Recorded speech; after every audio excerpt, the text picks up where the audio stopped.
The city never sleeps. Its lights, its noise, and its rush have a way of swallowing even the quietest of hearts. In a small apartment on the 5th floor of a glass building, two people once madly in love were slowly becoming strangers under the same roof. Her name was Ayla, a woman of dreams and deadlines, whose mornings started with emails and ended with exhaustion. His name was Rehan, an architect whose imagination built worlds for others. Yet he couldn't repair the cracks forming inside his own home. They had been married for 6 years. The kind of love story that once seemed unbreakable. Late-night drives, endless laughter, promises whispered under starlight. But now, those promises echoed between walls that had learned to keep secrets. Rehan would come home late, his tie loosened, his eyes heavy.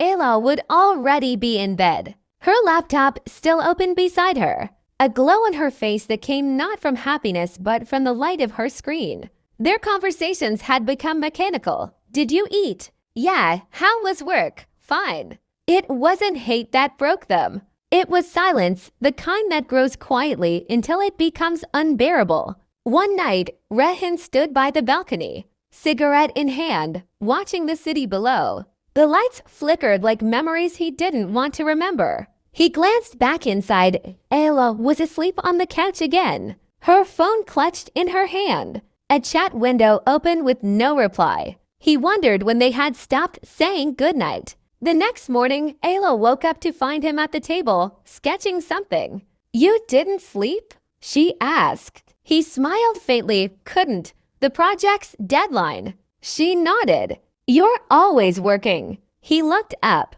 almost defensively. So are you. Silence again.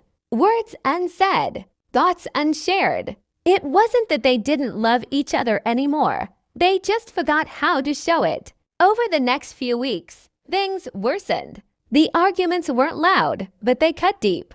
About small things, dishes, phone calls, who forgot to buy milk. But hidden inside each argument was a bigger wound. Why don't you see me anymore? One evening, it rained heavily. Ayla came home drenched, her mascara smudged, her expression tired. Rehan was in the living room, a movie playing without sound. She looked at him, then at the untouched dinner on the table. You didn't eat. Wasn't hungry. You never are. He sighed. You never ask why. That was it, the spark that set fire to months of quiet resentment. Words flew sharp, painful, and real. You don't care anymore. She shouted. Care? He snapped. You don't even look at me when you talk. Because every time I do, I see someone who isn't there anymore. Then came the silence, louder than any scream. Rehan walked out that night. No bag, no umbrella. Just his phone, wallet, and a storm inside his chest. He drove aimlessly through the wet streets, the city lights blurring through the windshield like tears he didn't want to admit were there. He ended up by the river, the same spot where they had first confessed love years ago. The rain softened, and the memories hit harder. That night, for the first time in years, Rehan wrote, not an email, not a work plan, a letter. To her. He poured everything into it. The apologies he never said. The gratitude he forgot to show. The love he still carried despite the cracks. He wrote about their first apartment. The cheap curtains they had laughed about. The time she burnt dinner and they ended up eating noodles at midnight. He wrote about how he missed the way she said his name softly when she was half asleep. And at the end, he wrote, if this is the end, I hope you know I never stopped loving you. I just stopped knowing how to show it. He folded the letter, placed it in an envelope, and slipped it into her favorite book, the one she hadn't opened in months, The Art of Staying Still. Then he returned home quietly. She was asleep, the faint sound of rain against the window. He watched her for a long moment. That same face he once swore to protect from every tear now turned away from him. He left the next morning, no fight, no goodbye, just silence. Days turned into weeks, then months. Ayla's world became smaller work, coffee, sleep. She told her friends he was working abroad. She told herself it was just a phase, but deep down, she knew something had broken, something she didn't know how to fix. Until one evening, her phone rang.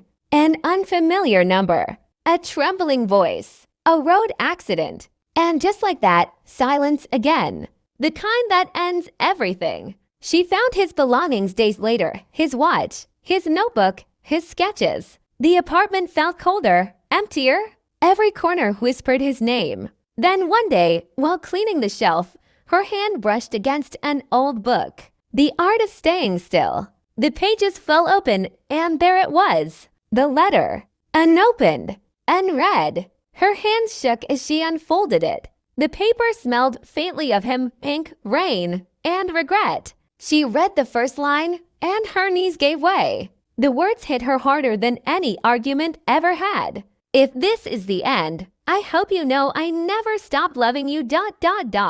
Tears fell freely, not the soft kind, but the kind that come from realizing you were loved more than you ever believed. And in that moment, the silence between them spoke louder than 1,000 apologies.